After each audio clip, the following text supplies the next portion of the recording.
De vocês. Esse é o primeiro episódio da nossa segunda temporada do Pod Aceleradas. Aquele podcast que nem que você tente, você vai conseguir assistir na velocidade 2. Eu sou Larissa Deluca, presidente da Fundação Mulheres Aceleradas, e hoje estou aqui com mulheres incríveis que eu preciso te apresentar. E nós vamos falar de um assunto que eu sei que é dor e delícia na vida de todo mundo. Meta e planejamento para a gente ter um ano de sucesso. Eu vou introduzir as pessoas que estão sentadas aqui ao meu redor, só para vocês sentirem o que eu estou sentindo aqui, essa vibração de que com esse grupo, a gente vai conseguir te ajudar a planejar o seu 2025 de um jeito realmente eficiente. Eu estou aqui com Denise Oliveira, palestrante e psicóloga com mais de 20 anos de profissão, atendendo principalmente mulheres. Oi, Denise! Oi, Lari, seja bem-vinda. Estou também Obrigada. com Wendy Jaqueline Evangelista, coordenadora de políticas públicas para mulheres da Secretaria Estadual das Mulheres. Oi, Wendy. Oi, Lari. Oi, pessoal. E com a Lígia Andrade, também psicóloga clínica e instrutora de Mindfulness. A Lígia é aquela que acalma a nossa mente para a gente conseguir fazer as coisas acontecerem, entendeu? Porque se for no pensamento acelerado, a gente nem chega. Oi, Lígia! Oi, Lari. Oi, pessoal. Gente, eu preciso começar esse momento de um jeito bem realista. A primeira pergunta que eu quero jogar para a nossa mesa é: quem já fez um planejamento e depois que fez, foi passando o tempo e você percebeu que você não ia ser capaz de fazer nada do que você colocou ali? Não era assim uma coisa ou outra, mas que você tinha sido muito megalomaníaca na hora de planejar. Eu me acuso. Com certeza. Com certeza. Eu já fiz isso repetidas vezes. Acho que a pergunta é quem nunca? E eu quero saber como que vocês se sentem sobre isso. E eu tô puxando esse tema inicialmente porque a gente vai falar hoje sobre planejamento. Mas eu quero saber de onde nasce o planejamento. Por que vocês acham que na hora de pensar em como vai ser o nosso ano, a gente acaba tendo ideias tão distantes da nossa realidade? Eu vejo que muitas vezes está relacionada a desejo entre quem a gente é, quem a gente pode ser e quem a gente gostaria de ser, que geralmente tem uma distância enorme entre esses três pontos. Entre o que a gente é e pode ser, a gente consegue traçar uma meta e ficar ali. Agora, entre o que a gente deseja ser, a depender das expectativas do que a gente vê nas redes sociais, do que as pessoas dizem que a gente tem que fazer, que tem que ser, o corpo, a cor, a profissão e tudo mais, aí é impossível cumprir aquela meta. Então, muitas vezes o nosso desejo não é nosso, não está na nossa realidade, mas está naquilo que as pessoas dizem que é o melhor para a gente. E quando a gente se mete nesse planejamento, ele não vai acontecer. Porque ele não vai fazer o menor sentido, não vai caber na nossa vida. Estamos constantemente sendo influenciadas. Como que na realidade de vocês, Lígia, Wendy, vocês veem isso acontecer no dia a dia? Esse planejamento megalomaníaco que nem a gente cabe nele. É bem interessante isso, porque nós temos a dor e a delícia, como você colocou, de ser mulher, né? E isso são muitas tarefas, são muitas cobranças e tem um olhar todo voltado, porque a mulher também mãe, a mulher tem outros afazeres, ela trabalha fora de casa, ela trabalha dentro de casa. Muitas vezes ela chega, ainda vai servir, o papel é diferente do homem que vai ser servido. E aí as cobranças aumentam cada vez mais, porque a gente tem um desejo de, hoje eu vou bater minha meta, vou falar por mim, experiências. Todo santo dia eu repito a mesma coisa para mim, para ver se eu me convenço. Hoje eu vou dormir mais cedo, para acordar mais cedo, para a academia com menos sono, porque eu preciso chegar no horário, porque eu tenho que trabalhar, tal e tal. Enfim, então a gente termina se espelhando muito no que a gente vê, mas a gente nem sabe o que está ali por trás, né? As renúncias, enfim, as privações. Então, as redes sociais puxam muito a gente para esse mundo ideal, mas a gente tem que sempre procurar viver o mundo real, né? E o mundo real, ele perpassa muito pela saúde mental, né? Acho que é aquela coisa da máscara de oxigênio, né? Primeiro na gente, depois no outro, para a gente poder entender o contexto, saber de fato o que está dentro da minha realidade, o que é que eu posso executar, para eu não ficar me cobrando tanto nesses planejamentos. Às vezes, a gente pensa assim, eu sou incapaz, eu não tenho competência, mas às vezes foi a meta que foi grande demais, porque foi motivado por esse desejo que a doutora Denise colocou aqui. Então, assim, nos cobremos menos, mas procuremos sempre dar o nosso melhor, né, em todas as nossas tarefas, para que a gente consiga realizar o nosso planejamento. E uma coisa importante falar também é essas expectativas, né? Porque no começo do ano, geralmente, a gente tem a expectativa que esse é o ano. E aí a gente sempre bota um monte de coisas, de cada área da vida, coloca vários tópicos a serem preenchidos. E uma coisa que eu até fiz esse ano com os meus pacientes, porque no final do ano eu sou conhecida de fazer sempre a retrospectiva do ano em dezembro. E esse ano eu fiz 2 coisas diferentes. Eu deixei o planejamento para o começo do ano, porque eu pensei assim, gente, dezembro, tá todo mundo cansado, ninguém quer saber de nada mais. Só quer virar o ano logo, então não vou pensar em 2025 ainda. A primeira sessão do ano, as primeiras sessões do ano, a gente vai falar sobre isso. E eu pedi uma meta de cada área da vida. Foi muito difícil para as pessoas. Para mim também, eu fiz isso comigo, porque a gente sempre quer muito, né? Mas foi o que eu expliquei, a gente vai botar uma meta, a mais importante, a maior de todas. Não que não possa ter outras, vão ter outras. Mas qual é que você vai colocar mais a sua energia, né? E a gente vai acompanhar, né? No meio do ano, a gente revisita essas metas, eu já coloquei no meu planejamento. E aí as pessoas foram se engajando até mais, assim, porque o menos é mais, né? Não adianta você colocar um monte de coisa e você vê que não vai conseguir se desmotivar e joga tudo pro alto e não faz mais nada no resto do ano. Então, o importante é você colocar menos coisas, mas que você consiga realmente fazer. Um dado interessante que eu quero trazer para essa conversa eu vi um estudo, agora eu não me recordo exatamente quem foi que criou esse estudo, mas eu vi um estudo que dizia que até fevereiro, 80% das metas anotadas em dezembro pelas pessoas já saíram do papel e já deram errado. Então, aquela pessoa já deixou de lado e já não acredita que é capaz de conseguir, ao longo do ano, desenvolver essa meta. E isso me chamou muita atenção, porque significa que dezembro, geralmente, a gente está tomado pela emoção. É a emoção do Natal, é a família toda reunida, é todo mundo feliz.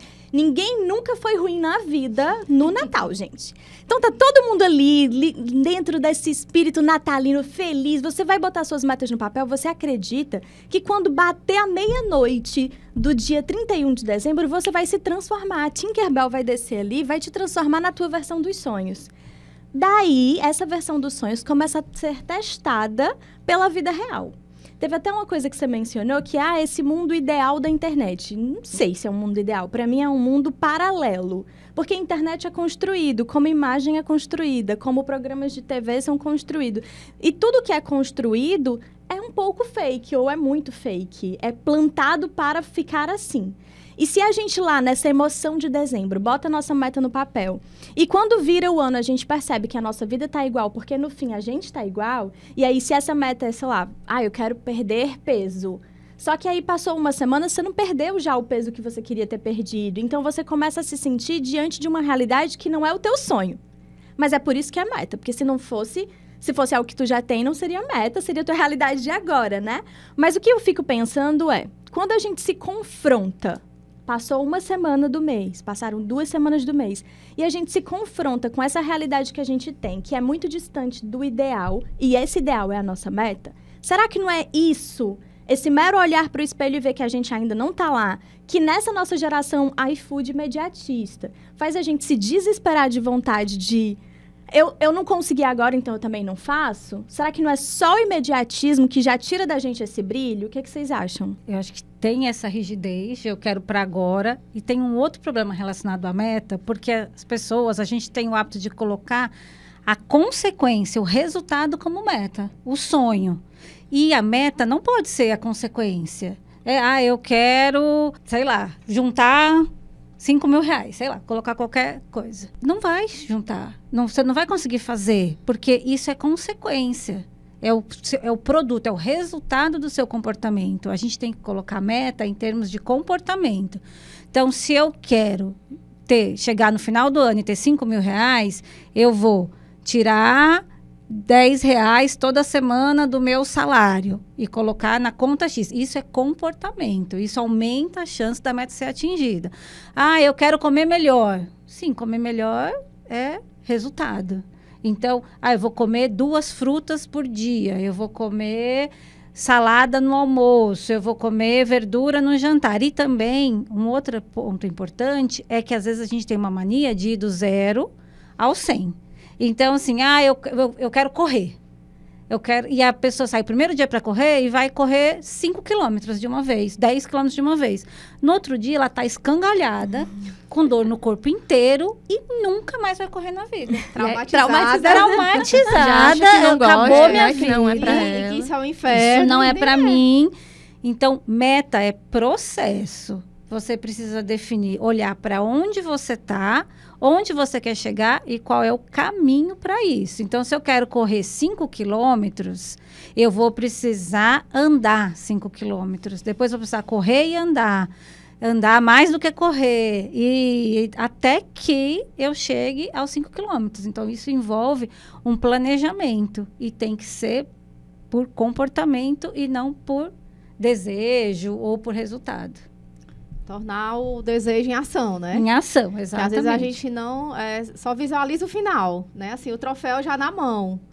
Né? Como você falou, às vezes a pessoa tá não sei quanto tempo sem ir pra academia, aí quer a semana inteira, 1 hora de treino, chega na sexta, tá morta, traumatizada, não vai mais nem querer voltar, né? Então, coerência, constância, né? E metas possíveis de atingir, porque às vezes a meta não alcançada, ela frustra.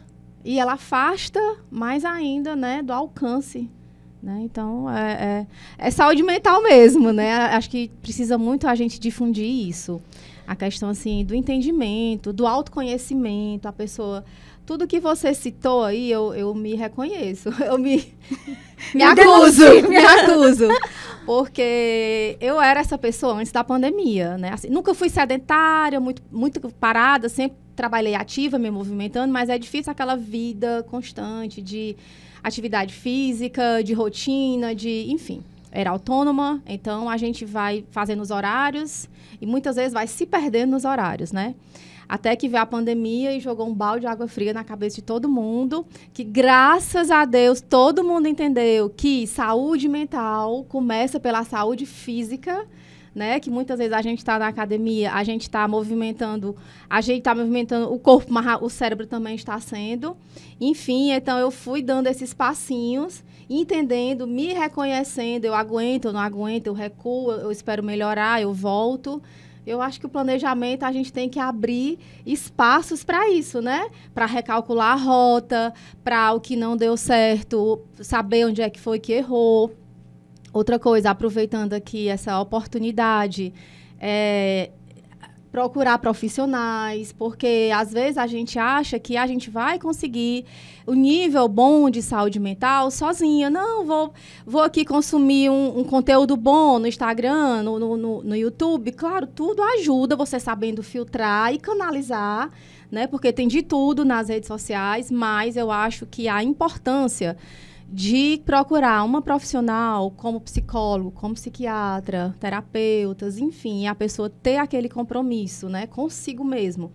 Eu acho que aí a saúde mental, ela vem de meios corretos. E assim, voltando só um pouco a essa questão de ser tudo muito rápido, falando da rede social, a gente entra muito nesse âmbito de comparação, porque a gente vê os antes e depois da rede social em 1 minuto. E a gente acha o quê? Não, vou botar essa meta aqui, pisquei, já vou realizar, porque a gente vê, às vezes a gente vê casas, né? As pessoas aceleram e botam lá a pessoa pintando um quarto, e aí parece fácil. Quantas vezes na pandemia eu já tentei fazer várias coisas sozinha na pandemia, não dava pra sair, né? Então a gente inventa várias coisas, e aí eu assisti o vídeo no YouTube ou na internet. Eu vou pintar essa parede. Menina, parecia simples. É só botar uma fita ali, você sabe aqui e tal. Menino, quando eu fui fazer, na metade do caminho eu já tava assim, pelo amor de Deus, alguém termina isso aqui pra mim, mas não podia chamar ninguém. E aí você fica, gente, mas era tão fácil no vídeo, foi tão rápido, a pessoa só subiu ali, pintou e deu certo. Então, assim, essa falsa sensação de que tudo é rápido, né, de que tudo é fácil, e de essa questão do dinheiro também, né, de o sucesso. Nossa, as pessoas, fulaninho tá com sucesso, tá conseguindo isso e... Quanto tempo fulaninho está se dedicando ali? Ninguém sabe.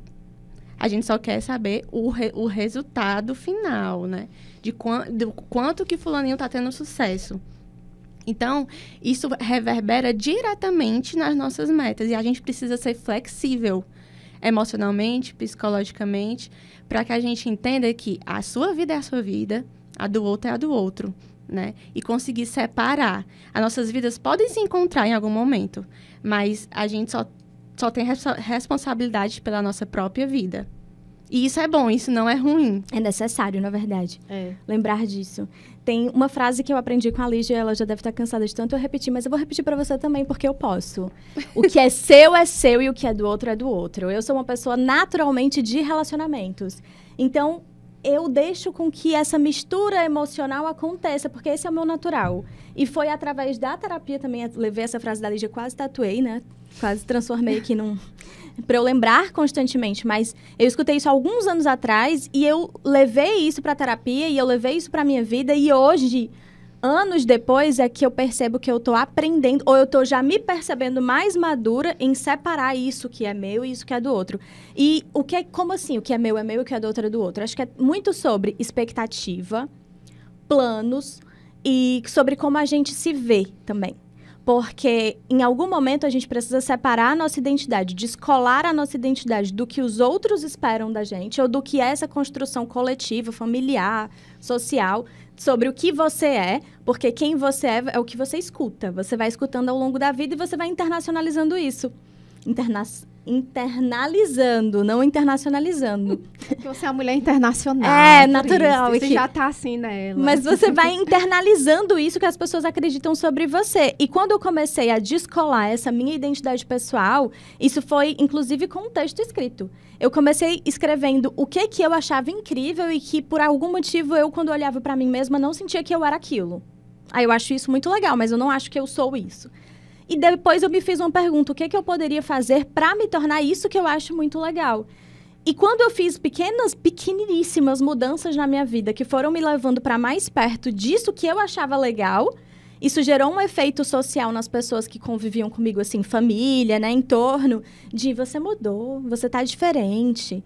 Então, a gente precisa também se preparar para que essas nossas metas possam ser testadas no terreno de batalha, no plano prático, porque eventualmente elas vão incomodar alguém. As pessoas que estão acostumadas a ter você do jeito que você é agora podem não ficar felizes quando você implementar mudanças que são boas para sua vida. Na verdade, é um sinal de que você está indo no caminho certo, né? Eu até levo isso como elogio quando alguma paciente minha fala assim, meu marido está dizendo que essa terapia não está dando certo porque eu estou muito diferente. Aí eu, obrigada, foi um ótimo feedback.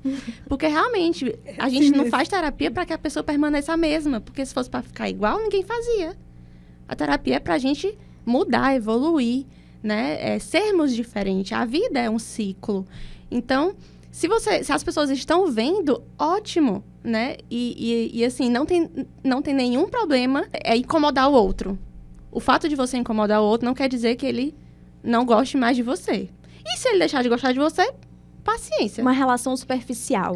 O mais importante é que você esteja consciente e atenta ao que você gosta em você mesma. Lígia, e se me permite, às vezes esse incomodar é porque a pessoa servia muito o outro, era muito sim, não dava não. Ou porque muitas a pessoa vezes não consegue, né, exatamente. Mudar isso, né? E aí é um impacto positivo, mas que na vida dele ou dela gerou negativo, né? Por não estar servindo. Às vezes eu escuto isso, assim, de algumas pessoas em paralelo. Vale, mulher. Eu digo, pois é, mulher, gostaria muito, porém, todavia, contudo, já tem um compromisso. Mas isso é a vida. E isso a gente só tem, claro, com a terapia, que eu acho que acelera o processo, mas também com a maturidade. Né? A gente vai percebendo que a gente, de fato, deve ser prioridade. Isso não é egoísmo. Pelo contrário. Né? Eu acho que isso é amor próprio, autocuidado. Se eu estiver bem, resolvendo as minhas coisas, falar um cearense que desenrolando o BO, a gente consegue atender as pessoas bem melhor. Porque se eu estou cheia de problemas, eu vou, no mínimo, eu vou estar fechada. Se tiver tudo ok, as coisas fluindo, eu vou estar mais aberta, mais expansiva, até mais acolhedora, né? Eu costumo dizer que quando uma mulher perde o medo de chatear o outro, de incomodar o outro, ela faz qualquer coisa na vida. Porque o que prende a gente é essa armadilha de ter sempre que agradar o outro, principalmente mulher. Quando você falou assim, porque a mulher quando chega em casa, ela tem que ainda servir, enquanto o homem, né, vai ficar lá sossegado. tenho uma raiva disso que é assim, eu não aceito. Pra mais raivas dessa pra você assistir, aceito. qual que é o teu Instagram, Denise? É oliveiradenise.do, D-O. Entra todo dia de manhã cedinho, porque você precisa acompanhar o que eu acompanho. A Denise, todo dia de manhã, ela taca uma verdade na sua cara.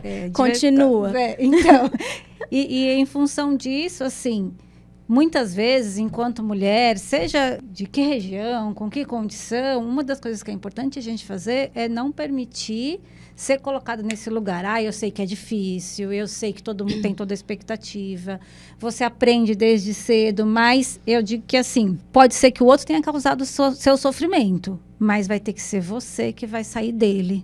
Se tá confortável para o outro, não dá para esperar que ele resolva o seu problema. Quem está sentindo a dor é que vai ter que agir. Por mais doído que seja, por mais doloroso, por mais difícil, se está doendo em você, é você que vai ter que agir. Se você esperar o outro se dar conta da sua dor e fazer alguma coisa, vai doer até morrer e nada vai acontecer. Então, acho que esse é um ponto importante, né, para a gente olhar.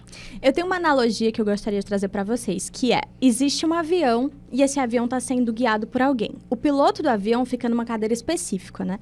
A sua vida é um avião. E você vai para algum lugar usando esse avião como transporte. Se não é você que está sentado na cadeirinha do piloto, alguém está. Então, essa deixa a vida me levar funciona assim. Independente de quem você deixou sentar na sua cadeira do piloto, esse avião vai continuar te levando para algum destino. E quando você escolhe não ser a pessoa que vai tomar a decisão, isso já é uma escolha e já vai te dar um resultado. E você vai ter que lidar com esse resultado, seja ele qual for. Sem reclamar. Sem reclamar, porque eu vejo, inclusive, muitas mulheres assistidas pela Fundação Mulheres Aceleradas que elas dedicam a vida a alguém. Aos filhos, aos maridos, e assim, são mulheres de diversos recortes sociais, de diversas profissões, e muitos, gente, é uma quantidade tão grande de casos em que a mulher, depois ali dos seus 50, 60 anos, ou quando adoece, é abandonada, é deixada para trás, e aí ela fica sem o que ela acreditava como verdade absoluta, que era esse ambiente familiar, que era a segurança dela, que era o que ela dedicou a vida dela a fazer, e sem uma profissão, e sem uma vida própria, e sem, às vezes, um sustento. Então, é muito profundo para mim essa realidade. E eu sou mãe, eu sei que, assim, meu filho agora tem 10 anos. Em 8 anos, ele vai estar vivendo a vida dele, né? Assim, full. E eu sei, eu antecipo essa realidade com de 13 anos, viu? 12 não, assim, anos, com 10 viu? Ele já tá com uma vida social super ativa. Então, eu antecipo que com 18 ele não precisa pedir para viajar. Mas eu sei que um dia essa realidade vai chegar. E eu já me pergunto, e eu já coloco nas minhas metas, inclusive, o que eu quero construir para mim, para eu sentir que eu vivo uma vida plena hoje, para que eu não jogue em cima do meu filho um dia uma culpa de eu fiz isso por você, eu vivi por você, e agora você está me abandonando. Eu tenho responsabilidade de viver a minha vida de forma plena e ser uma pessoa plena em todas as épocas da minha vida. Porque as pessoas que estão ao nosso redor, elas mudam. E isso é natural, elas vão mudar. Ou porque elas vão falecer, ou porque você vai se divorciar, ou porque algo vai mudar. E eu acho que essa mudança, ela afeta nossas metas também, né?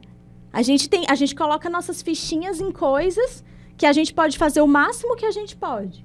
Mas ainda vem as situações da vida. Ainda vem o que a gente não espera. Como que vocês acham que as pessoas podem conduzir a vida dela nesses momentos em que não depende dela, que ela fez sim o que ela devia, que ela fez sim o melhor dela, mas a vida aconteceu? Aceitar, primeira coisa. E aceitar não é se resignar, mas é dar um tempo, olhar para aquela condição, parar, deixar o rio correr, para depois decidir o que ela vai fazer a partir dali. Eu digo que assim, demoliu, caiu tudo. Então, o que sobrou, o que tem que eu posso organizar para reconstruir? É igual quando você vai arrumar a casa, né? Eu estou desde dezembro arrumando a minha casa. Assim, e aí eu decidi que ia arrumar cômodo por cômodo, tirando toda a bagunça, tirando tudo. E ela bota tudo no Instagram, eu assisto como um filme. E eu não consegui acabar ainda, porque o projeto e a minha miopia temporal, por causa do TDAH, me faz achar que eu vou gastar menos tempo do que eu gasto. E agora e é isso, você derruba, né? A coisa fica uma bagunça para depois organizar. Às vezes é você mesmo que faz, às vezes é a vida que faz com você. A gente não é alecrim dourado, todo mundo está sujeito a qualquer coisa da vida. Então, quando acontecer, precisa parar, olhar e pensar e pedir ajuda. Mas o que eu vou fazer a partir daqui? E eu acho que um ponto importante é pedir ajuda. Nós, mulheres, temos uma dificuldade enorme de fazer isso. A gente ajuda todo mundo, mas quando é a nossa hora, a gente não pede. A gente acha que ninguém que vai incomodar, que ninguém vai poder dar ajuda. E a gente fica paralisado e ali rodando em volta do problema sem conseguir resolver. Então, às vezes, é parar e falar, olha, agora eu preciso de ajuda, eu não sei fazer isso, você vai precisar fazer por mim. Eu concordo. Trazendo um pouco aqui para a vida, assim, eu sou uma mulher do interior, do sertão central do nosso estado. E aí, a vida no interior, ao contrário do que todos pensam, a vida no interior, ela acontece mais rápida. Porque é tudo ali. Você abre a porta, você já vê todo mundo, já se relaciona com todo mundo. E, literalmente, você já ama ou odeia as pessoas, porque é muito próximo, é um BBB na vida real, né? Então, assim, eu casei muito jovem, eu casei com 15 anos, eu fui mãe com 17 anos, depois com 19, e hoje eu já sou avó de uma menina de 6 anos. E aí, eu aprendi a desacelerar depois dos meus 40, que eu entendi qual era o meu papel, qual era a minha função. Nesse intermeio, eu fui primeira-dama da minha cidade por 8 anos, 2 mandatos. E aí, muita responsabilidade nas costas. Eu tinha um sonho de me formar, mas sempre vinha alguma coisa. Era as filhas para criar, depois o marido sendo prefeito e a mulher, que é o suporte, que aí era por trás do homem, não, era do lado. Eu sempre me coloquei do lado, isso foi muito bom. Inclusive, me projetou para estar aqui hoje, inclusive com esse reconhecimento de capacidade, que não é fácil a gente se reconhecer. E eu contextualizei tudo isso para entrar dentro do que a doutora Denise colocou, que muitas vezes a gente não delega com medo do que as pessoas vão julgar. Vale, ela tá me pedindo isso, até porque ela não consegue fazer. E não é. A gente precisa entender o que é meu e o que é do outro. Né? Que muitas vezes a gente quer abraçar o mundo, não vou usar a palavra feia, mas a gente quer abraçar o mundo e às vezes não cabe. A gente é humano, a gente é falho, a gente adoece, a gente planeja, não consegue, como você colocou, Lari, né? Muitas vezes em fevereiro a meta já está quebrada, aí não vale desistir do zero, só volta. Delegar, né? E seguir, porque altos e baixos, eu digo muito, ó, eu disse que eu sou mulher do interior, então as palavras, e eu faço questão de ser assim, ó, e eu digo, olha, dor de barriga e conta para pagar, todo mundo tem. A gente não vai apostar isso. A gente posta as coisas boas. Mas o BO da vida, todo mundo tem. Só quem sabe o que a gente teve que organizar em casa, nos trabalhos, para estar aqui nesse horário. São 16h50, né? Enfim, então, todo mundo sabe a dor e a delícia de ser você mesma, né? Então, é pedir ajuda. Repito, ajuda profissional. E aqui eu já faço uma extensão, né? Enquanto coordenadora de políticas públicas para as mulheres, também respondo pela célula de saúde e cuidado.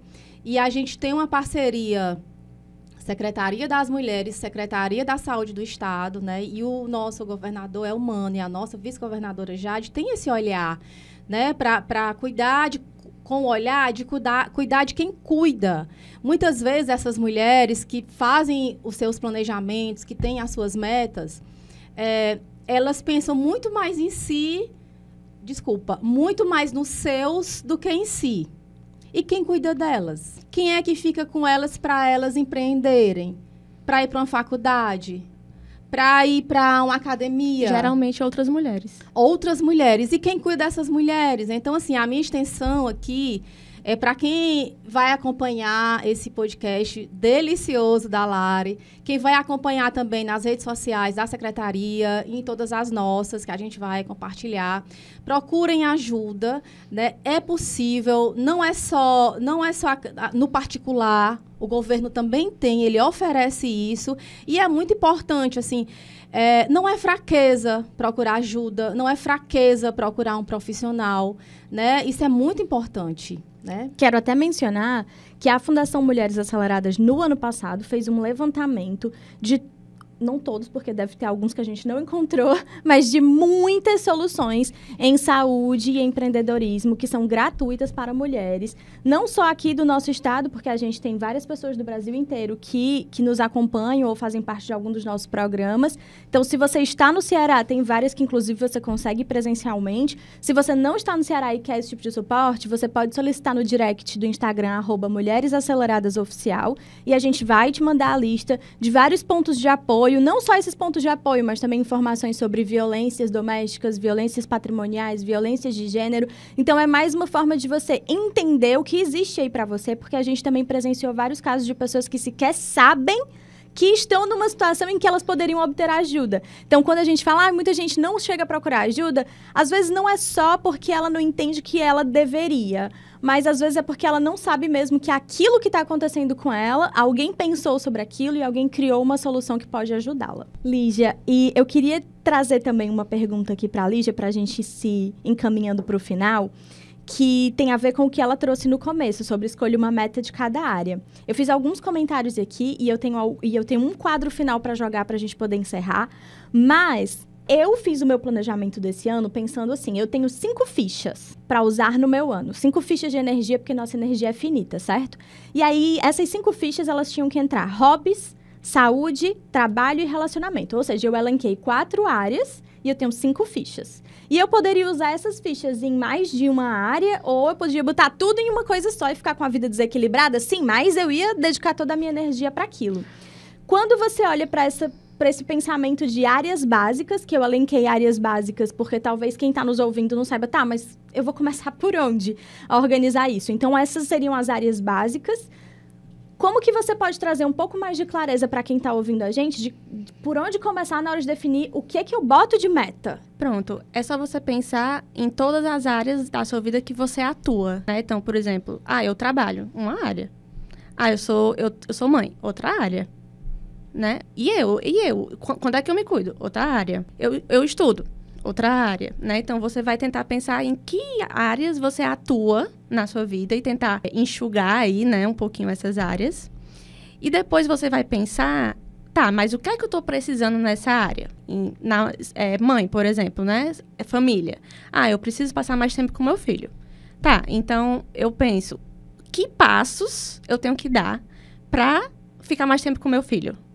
Então, você vai começar a pensar passos mesmo assim simples, né? Como, sei lá, parar de trabalhar meia hora antes, né? Uma coisa, eu vou usar um exemplo da minha vida. Eu antes atendia até 9, 10 horas da noite.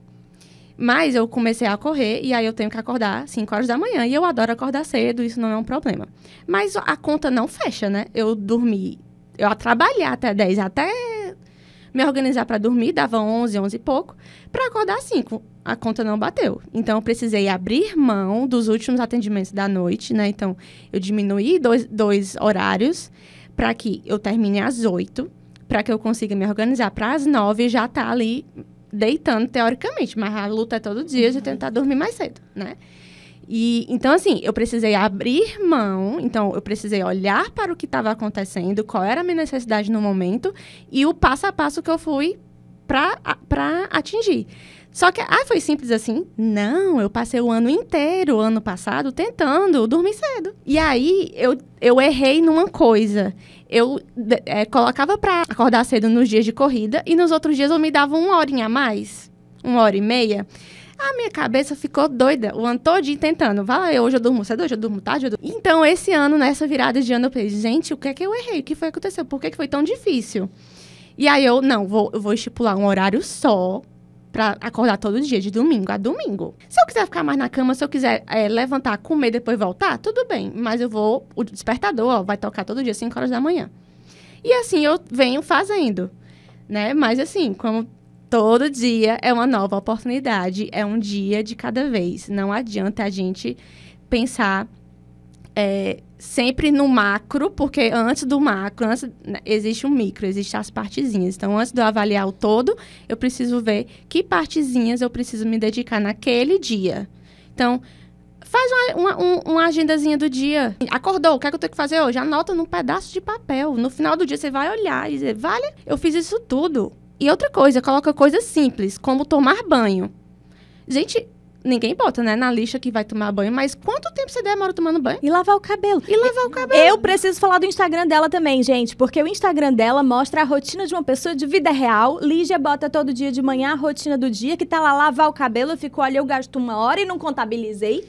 Porque aí depois a conta não fecha no final do dia. Você fica assim, gente, mas eu não consegui. Só que aí você não conta a hora que você parou pra almoçar, a hora que você lavou o cabelo, a hora que você botou as roupas na máquina, a hora que você teve que estender. Então, assim, toda hora, quando eu não botava essas coisas, eu chegava assim, no final do dia, valha, eu não fiz as minhas coisas do trabalho. O que é que eu fiz, então?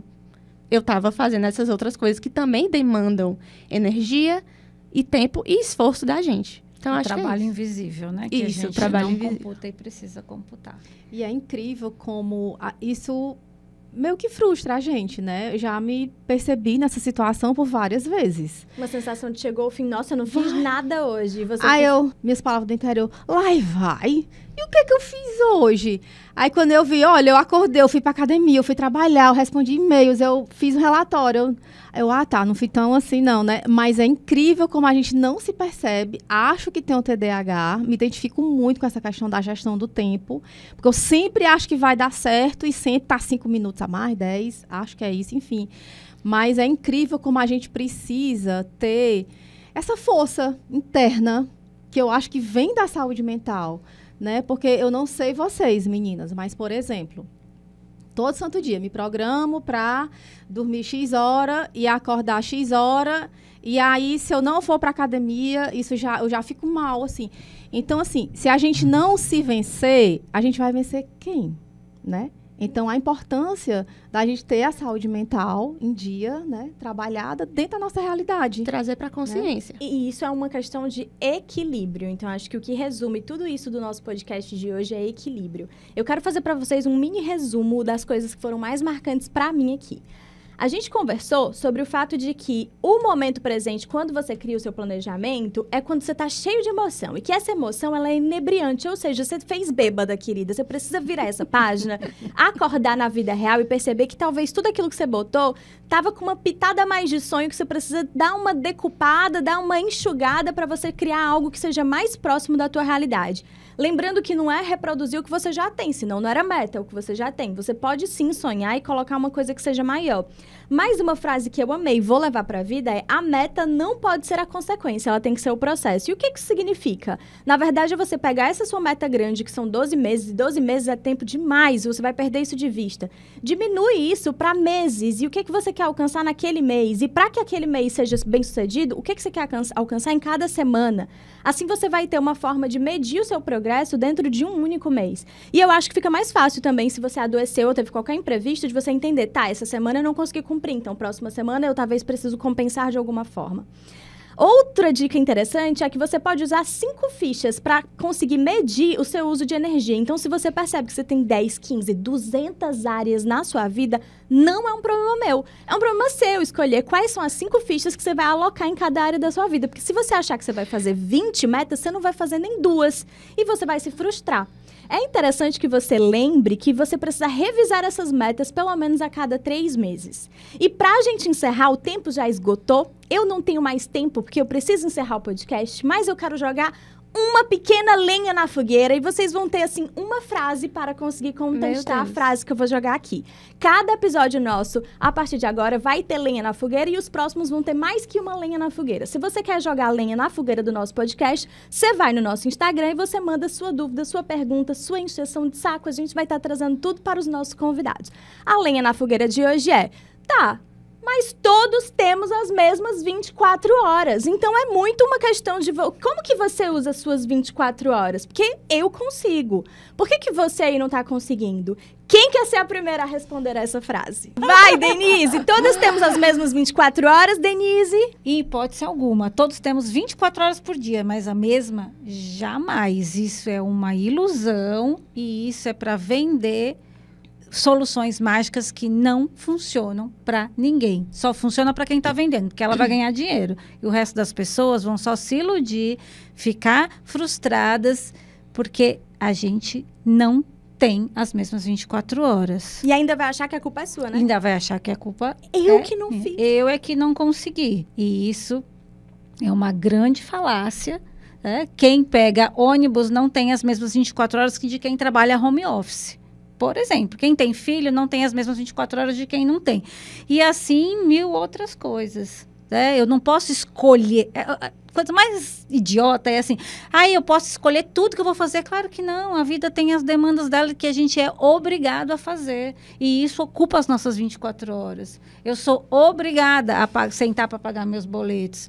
Eu sou obrigada a tomar banho, a comer, a pegar o transporte, a fazer várias coisas que vão ocupar o meu tempo. E isso vai fazer diferença no resto do dia. Algumas eu posso escolher, outras não, é necessidade. Enquanto a gente não colocar necessidade na lista, não vai funcionar. Próxima vez que alguém disser que você não fez porque você não quis, você pega esse corte e você manda pra pessoa. Eu vou botar esse corte no Instagram, porque vale a pena. Mas alguém quer reagir? Eu acho que ela foi maravilhosa. Precisa. Ela necessária. Falou exatamente o que precisava.